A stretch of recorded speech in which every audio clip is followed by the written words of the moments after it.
Begin with President Xi's highly anticipated visit to South Korea tomorrow, which will be the fifth meeting in a year between the leaders of Seoul and Beijing.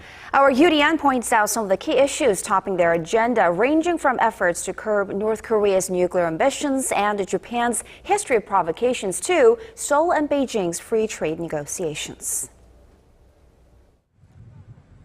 Chinese President Xi Jinping's visit to Seoul this week sends a strong message to the North Korean leadership.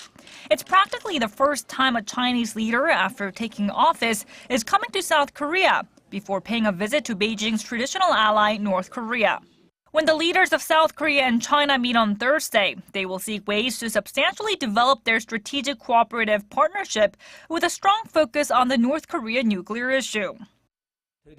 Pushing for the denuclearization of the Korean peninsula and maintaining peace and stability on the peninsula and solving issues on the peninsula through peaceful means have always been the Chinese government's established policy. While Beijing will likely oppose recognizing North Korea as a nuclear weapon state, it's uncertain whether the two leaders will highlight more than denuclearizing the Korean peninsula in an expected joint statement following the summit. The South Korean presidential office says Presidents Park and Xi will also discuss reviving the six-nation denuclearization dialogue with Pyongyang. Also topping the agenda for the meeting of the two presidents will be the North's cozying up with Japan as of late, Tokyo's backtracking on a historical apology to Seoul, and Japan's attempts to expand its military presence. It's only natural the two leaders talk about Japan.